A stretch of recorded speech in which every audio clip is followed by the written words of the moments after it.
Hey, it's Tuxedo Mark. Happy New Year. It's 2:48 p.m. on Tuesday, January 4th, 2022. And I want to show you the latest stuff that I got. And I had to wait on this because it's two different volumes that I ordered from two different sellers, and the second one arrived only yesterday. But we're going to open them up. This is this should be volume one.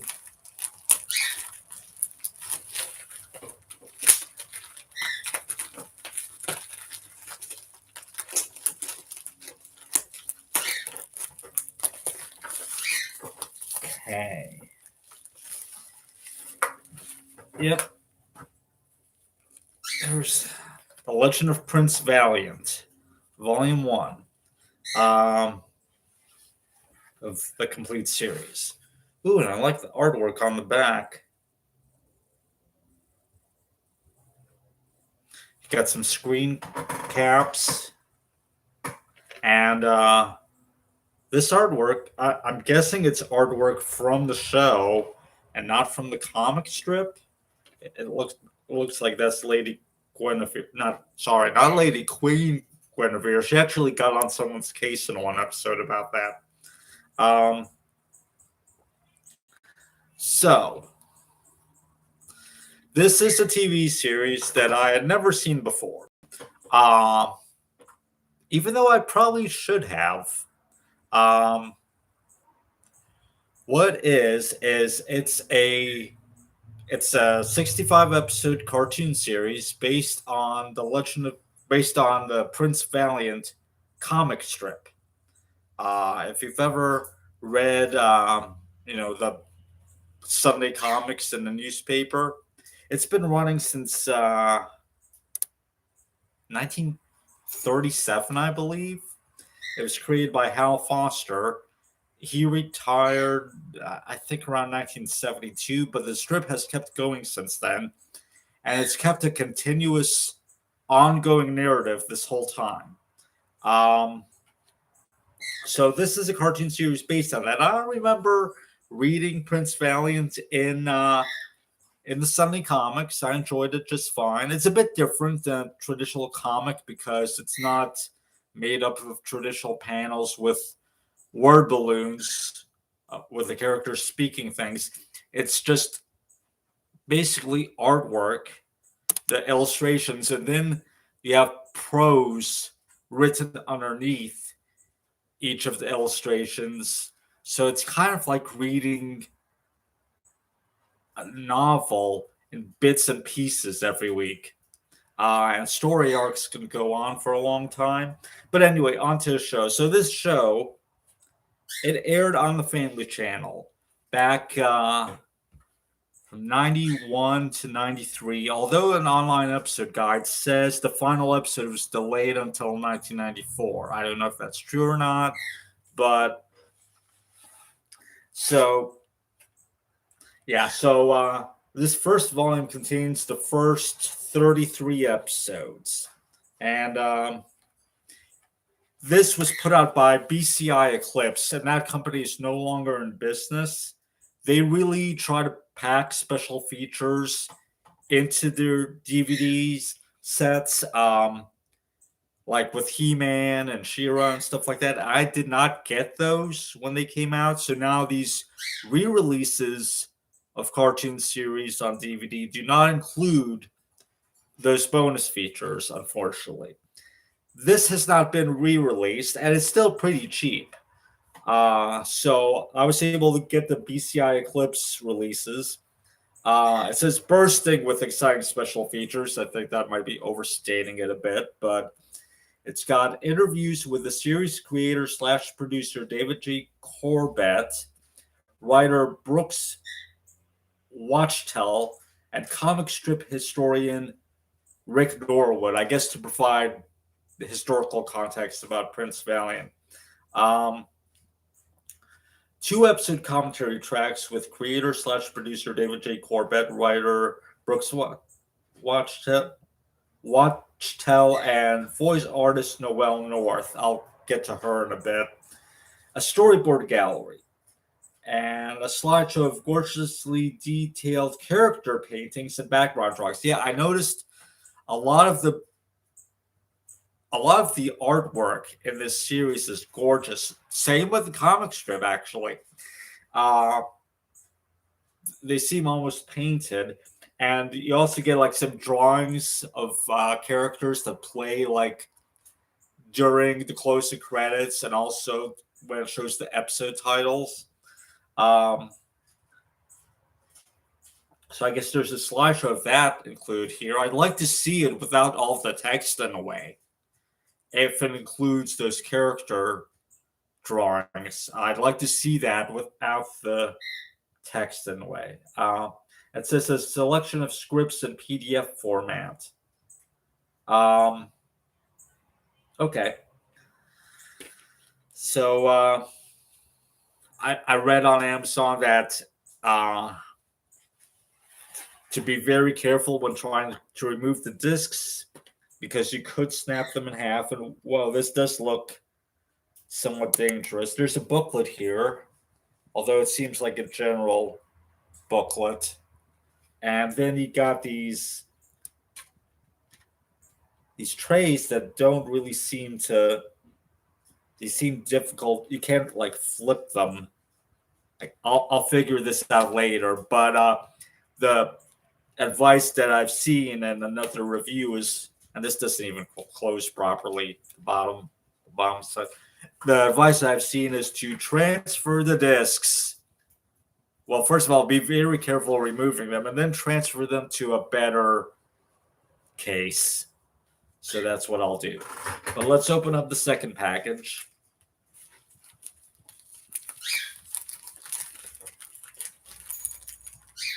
There's a little zipper thing. I guess I could. Well, that seems kind of pointless. I'll just. Anyway. There we go. Okay.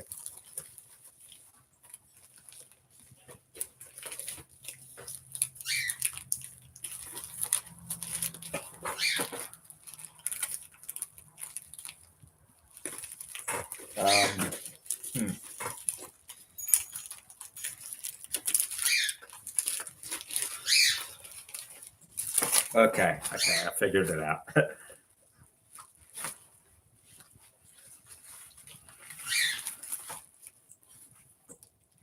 All right. So this is volume 2. It's got the last 32 episodes. So 33 on the first volume, 32 on the second. Apparently, these are mostly double-sided discs. The first four discs in each volume are double-sided with 4 episodes on each side. Apparently, episode 33 is on disc 5 of volume 1. And the same thing continues on volume 2. Each disc is double-sided with 4 episodes on each side. Okay, so here we got the 3 leads. There's a sticker on the side here. I don't care for that. But who's it covering up? It's covering up a character. Let me try to pull it out. I guess it's just Merlin, probably. Yeah. So Merlin's on the side. Got Valiant on the side on this one. Here we got a drawing of Valiant and some more screen caps. So on volume... Oh, it looks like there's a label here just covering part of the text. That's annoying. But anyway. Interviews with voice artist Noel North, Rowan, and series writers Judith and Garfield Reeves-Stevens. They wrote a bunch of episodes. 2 episode commentary tracks with creator-producer David J. Corbett, plus writers Brooks Wachtel and Judith and Garfield Reeves-Stevens. So apparently Noel North doesn't participate in the episode commentaries on volume 2, I guess. It says hosted by Andy Mangles. Okay. storyboard gallery set to music from the original Prince Valiant soundtrack. That is interesting. There is actually a soundtrack album. I think there was an album. Um, so there is a full length version of the theme song. If you're interested, you can just check YouTube.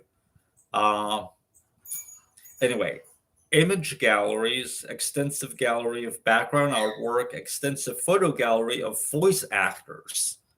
Well, that's interesting. How many cartoon series could you say that there's an extra includes a photo gallery of the voice actors? That's pretty interesting. Um,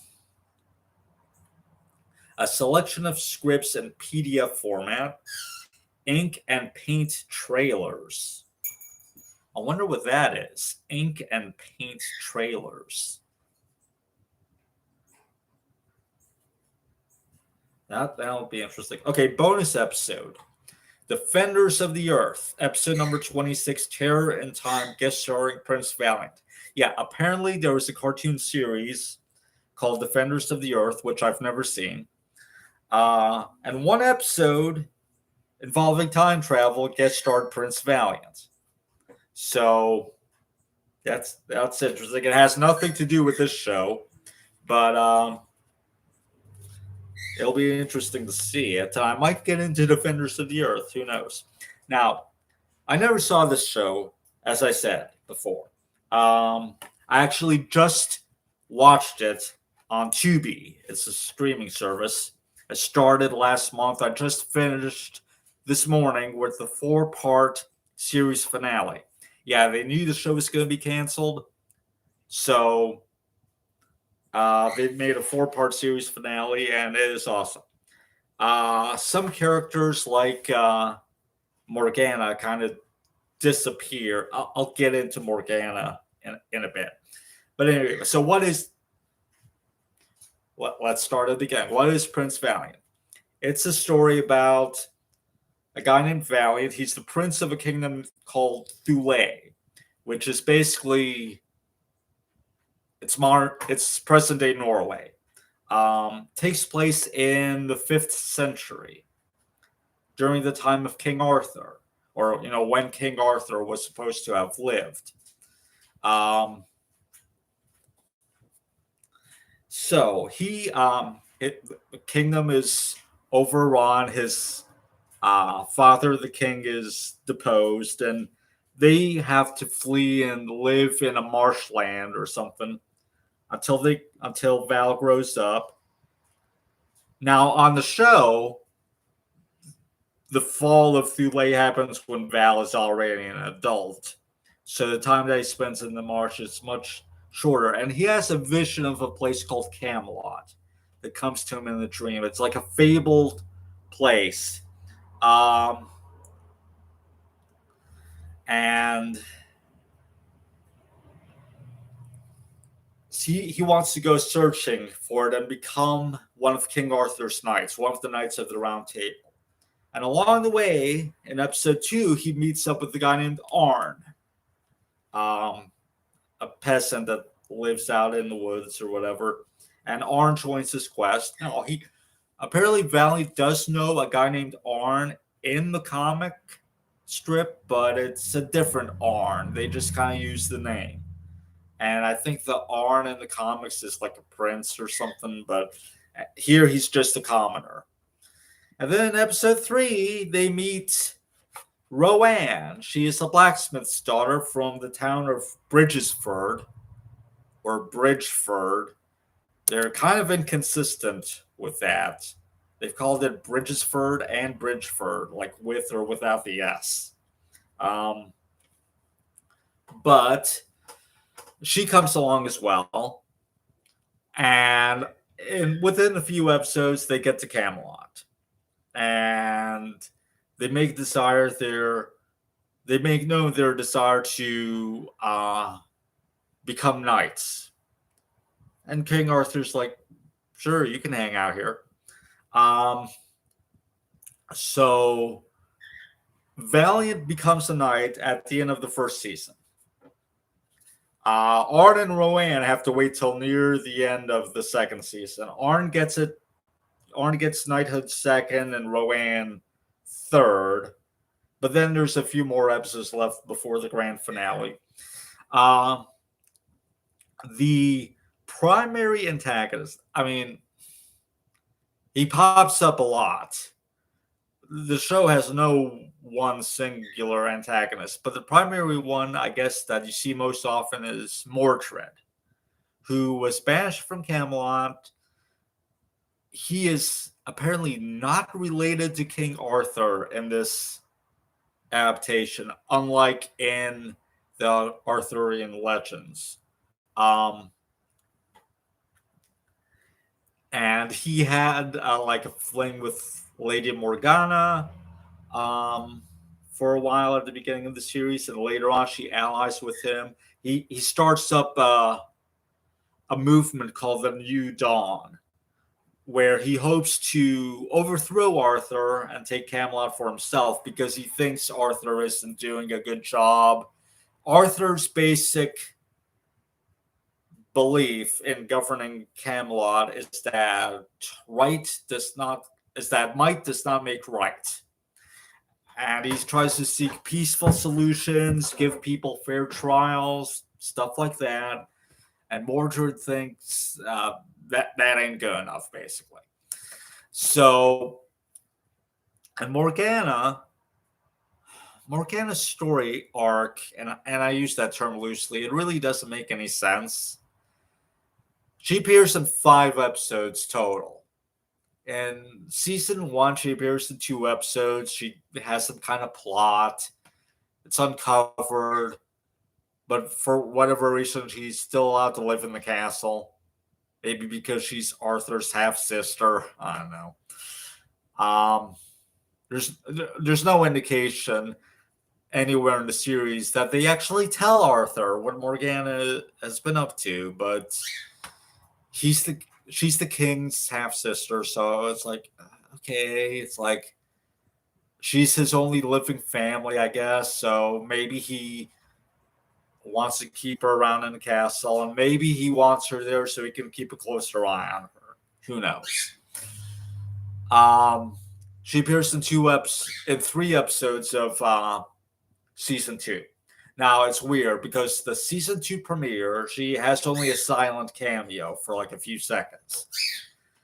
And she's dyed her hair blonde, apparently.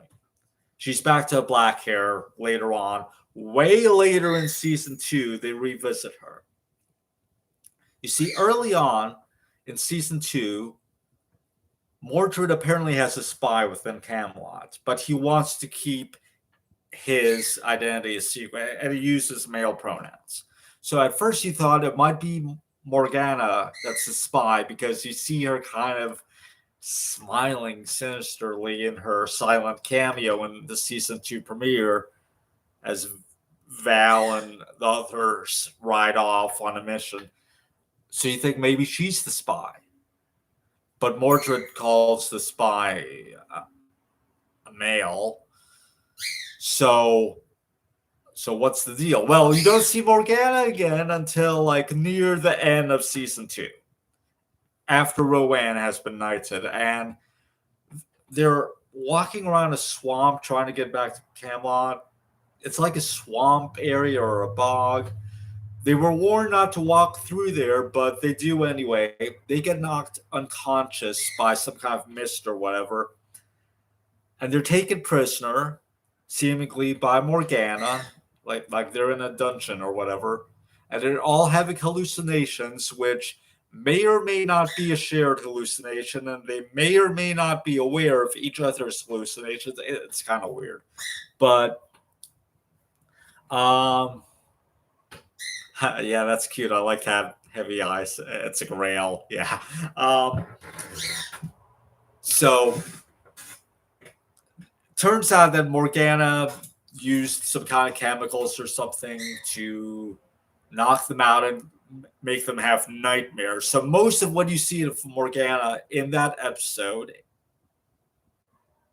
she's not actually doing. They're just imagining it. But then wake up and they find out that, yeah, she's trying to work with Mordred to overthrow Arthur, and she's sending a message of that, expressing that to the New Dawn. She's like, make sure that Mordred gets this, and it would be in his best interest to align with me. So here's the thing: she was definitely not the spy that Mordred was talking about earlier.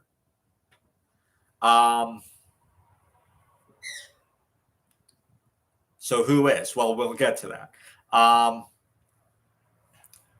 Now, our three heroes eventually escape from Morgana's lair, and they don't feel the need to bring back more troops to try to take her into custody. She escaped by throwing that smoke bomb and running away, apparently. It's kind of cheap, but anyway. And I don't know if they ever tell anyone what Morgana was up to, because they're like, oh, there's going to be no evidence once we get back anyway. But they seem awfully lenient with letting her get away with things. And then she appears again in the next to last episode. And she's back to living in the castle, which, yeah, in that previous episode where they find her or they get captured by her or whatever, they're out by some kind of swamp or something. It's like a swampy, marshy area, and there's a castle. I guess apparently it's her castle, but we've never seen it before, and we never see it after that one episode. She's got like an office with a desk and a chair.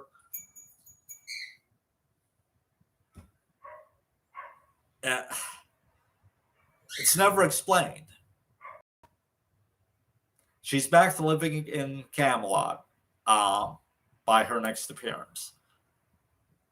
Had she been living there a whole time? Had she been spending time at her castle? Why does she have a castle? Well, she's a lady, I suppose. They call her Lady Morgana, so I guess she might rule over some realm, like I guess in Arthur's name. Like maybe he gave her some land to rule. It's never explained at all. But anyway, last episode, she tries to pass it off as, oh, I'm trying to spy for Arthur on Mordred, and I would have succeeded if you, Prince Valiant, had screwed things up. Valiant really doesn't buy it, and sure enough, it seems that Morgana is trying to ally with Mordred this whole time, and she kind of plays everyone against each other. She wants to be the one to get credit for giving Mordred a bunch of information, giving him the things that he needs, even though he would have gotten them anyway. She's sure that he knows she's the one providing these things. I guess she hopes to get some kind of important position in his court once he's king. I won't go into the whole story arc of the entire series. That takes way too long. But there's an all-star voice cast. Prince Valiant himself is voiced by Robbie Benson, who voiced the Beast in Beauty and the Beast. When they introduce Princess Alita, who is the main character in the comics, she's Valiant's wife. She's not really a main character in the series. She's introduced in season 2, and then she goes back to her homeland, and then she's back in Camelot. I'll get into her story arc, so to speak, but they're pretty much engaged to be married by the end of the series, but they're not actually married. She is voiced by Paige O'Hara, who voiced Belle in Beauty and the Beast. So, Yeah, so that's a bit of fun casting, and uh, yeah. Alan Oppenheimer, the original Skeletor from He-Man and the Masters of the Universe, voices Merlin. Uh, there's a new character, a new knight named Sir Bryant that's created for this series. He's not in the comic strip. He is a Moor, so he's like darker skinned, but he's a knight of the Round Table. And according to IMDb, um, he was voiced by two different um, actors on this show. James Avery and Dorian Harewood. I don't remember James Avery's name appearing in the credits. I see Dorian Harewood's name a lot. They're both credited for like a bunch of episodes. Like it's impossible that they both voiced him in so many episodes. So I think that um, I'll look into this and try to sort it out. But anyway, um, Tim Curry also voices someone. I remember seeing okay, Ephraim Zimbalist Jr. voices King Arthur. Um, so, and I think I remember what's his name?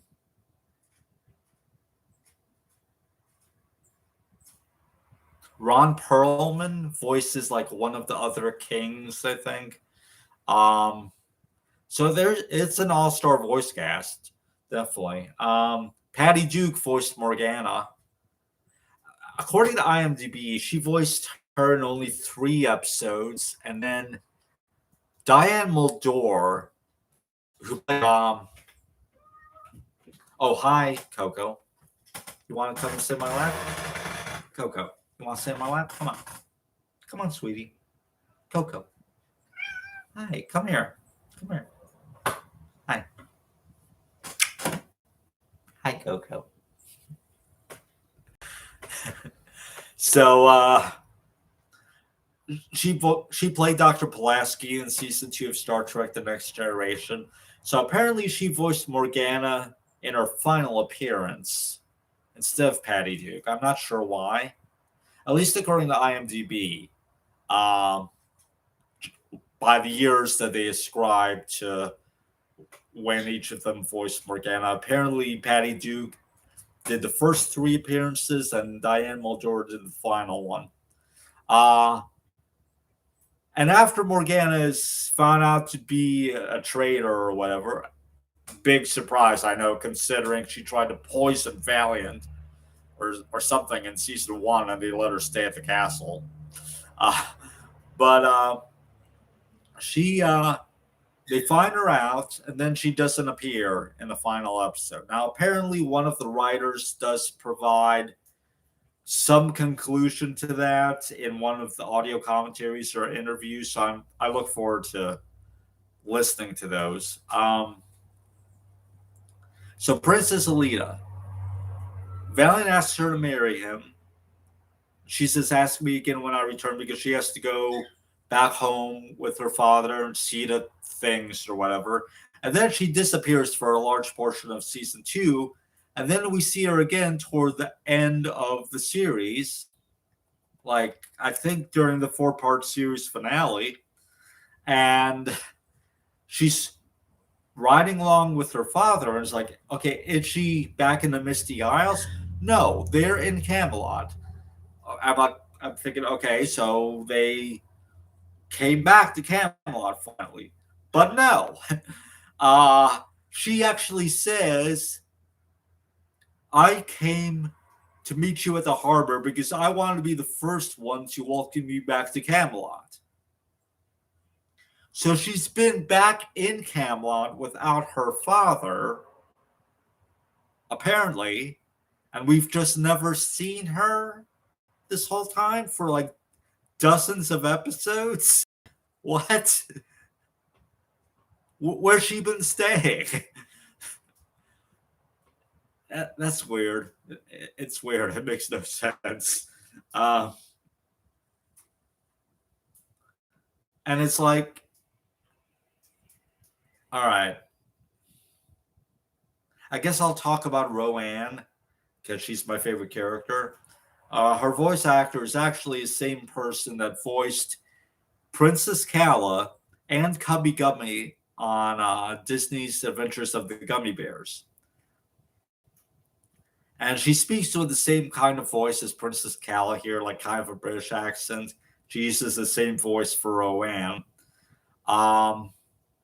Except when she doesn't. She seems to fall out of that accent a lot of times, and all of a sudden, Rowan sounds American.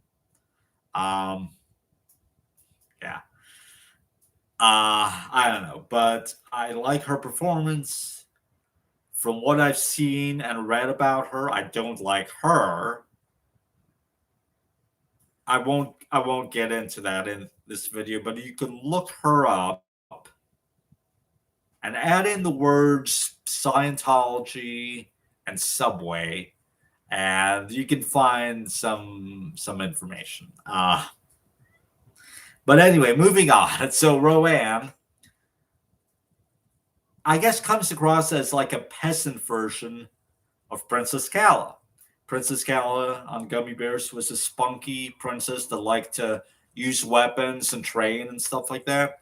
And Rowan's the same way, except she's lowborn. She's a blacksmith's daughter. So, as I said, I think I said, she's not in the comic strip. They created her for this show. Now, her story, obviously, she wants to be the first female knight of the Round Table, which, she eventually succeeds in.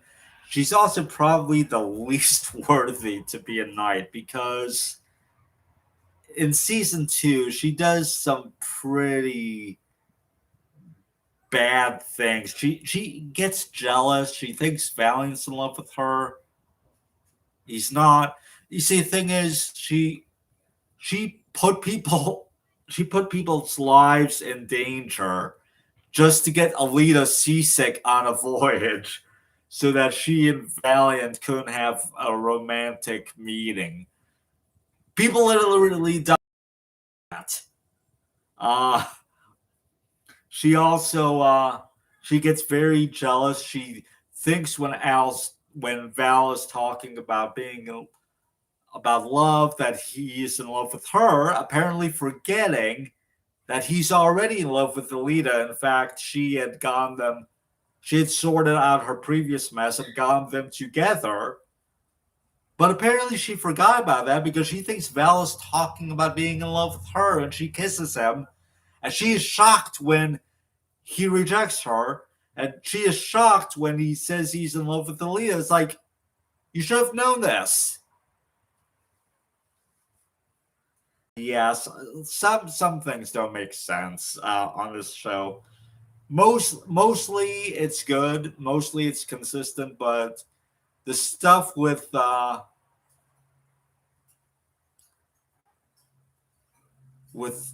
Rowan, it's like she has feelings, but then they go unmentioned for a long time until Alita shows up, and then all of a sudden her feelings for Val are mentioned again.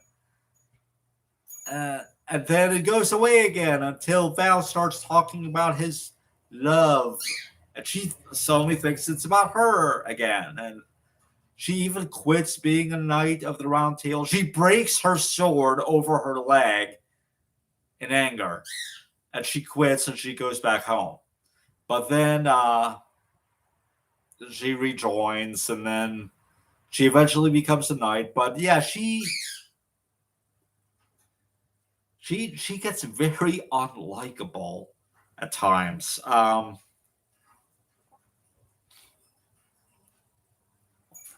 But I guess that makes her human, right?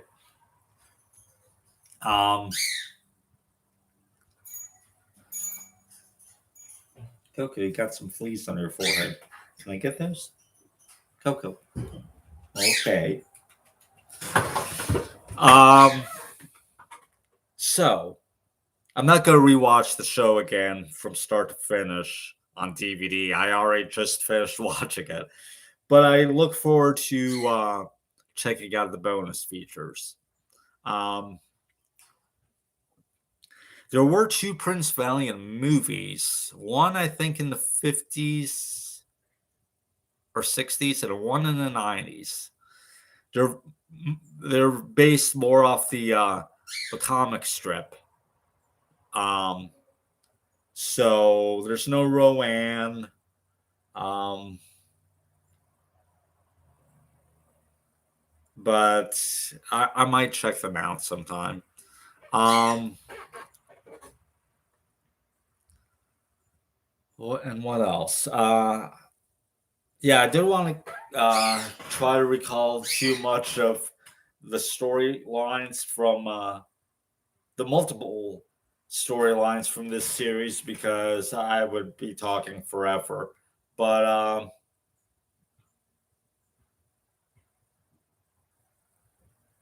yeah, Morgana just disappears and doesn't even appear in the final episode, so that's kind of I don't know. And Rowan and Arn actually stop talking like quite a few minutes before the end of the final episode because Valiant tells him, "You keep fighting the battle. I'm going to the castle to stop Mordred." Rowan and Arn are in the final scene along with the others, but Arthur's the only one that talks in the final scene. He gives a big rousing speech. Um, Valiant steps forward. They're gonna touch their swords together. Then Rowan and Arn step forward, and then you see four swords already touching, and that's the final shot of the series as Arthur finishes talking. Um, so yeah, it's kind of weird that the leads, the main characters, like don't even talk in the final scene. Valiant doesn't even talk in the final scene.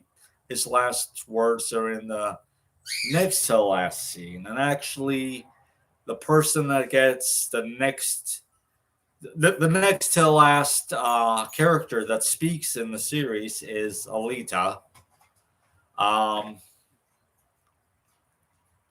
but anyway, yeah, everyone's pretty pretty cool in this series. Guinevere is actually like Arthur's equal, basically, and she gets some pretty awesome lines.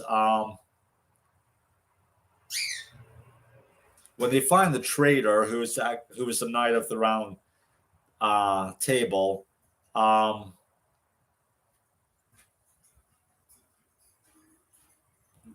I believe, yeah, I think she basically says that she could like kill him where he stands or where he sits or whatever. Um, this show does not shy away from violence and from harsh. Okay, it's still family friendly. It aired on the Family Channel, which was owned by like Pat Robertson. There was the whole 700 Club and all that religious junk. But anyway, um, it was a cable series in prime time.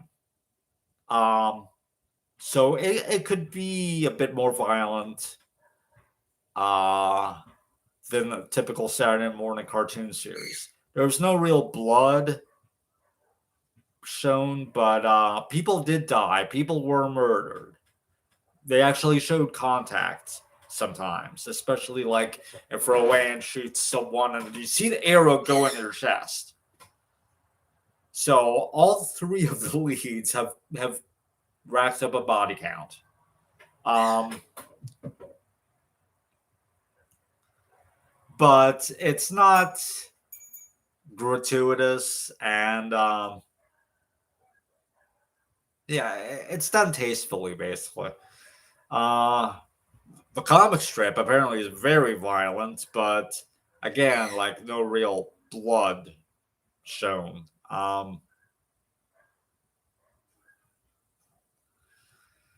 Uh,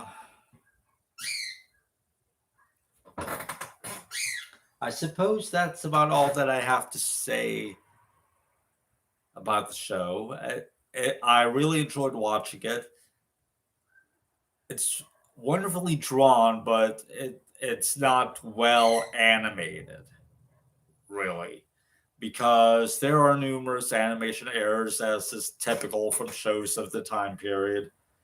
A lot of it's stiff, like the movement is stiff. Sometimes you have, I think I remember seeing a scene in one of the final episodes where a male character was speaking, but Guinevere's lips were moving.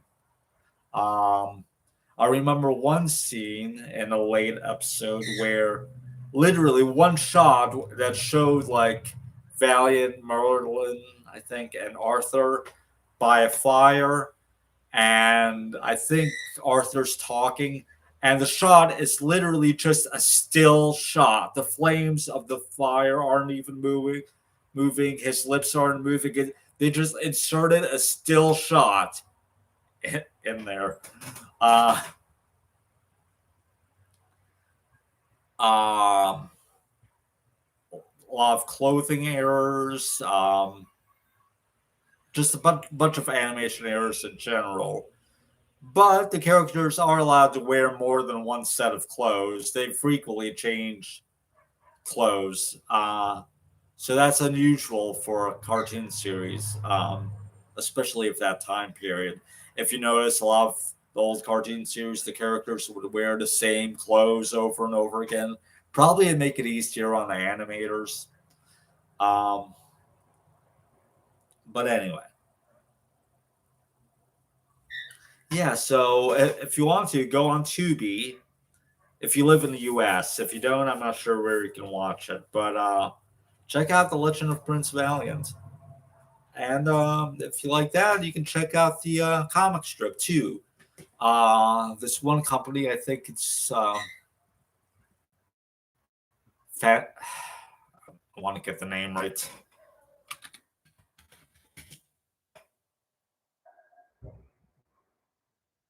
Hang on.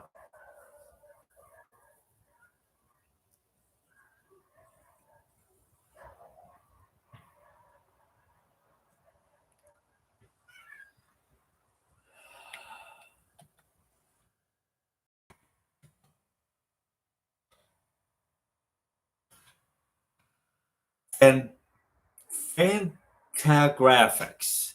Um, so there's a lot of it's been published since 2009. They remember get the hardcovers. Apparently, there were earlier paperbacks, but the hardcovers uh, collect the series in chronological order. You get about 2 years per volume, um, and you get about 2 volumes per year usually. Um, they have published up to 1984. Volume 25, covering 1985 to 1986, will be coming out on June 28th. And usually there are 2 volumes per year. Um, so, yeah, if you're interested in Prince Valiant, I mean, first of all, go online and read whatever strips are available online. And if you enjoy that, you can get the hardcover books by Fantagraphics Books. Um, they've already published all of Hal Foster's run, and now um, uh, John Cullen Murphy, I guess, has been doing it since 1973. Has been writing it, so now um, they're doing his run. Um,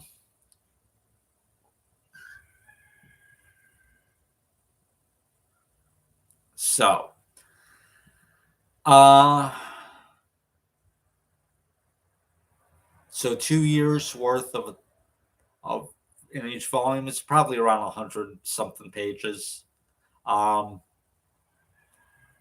anyway, so if you're that's if only if you're interested in exploring the character and his world further beyond the show. Um, anyway, I think I'm Yeah. done. Thanks for joining me, and let's see.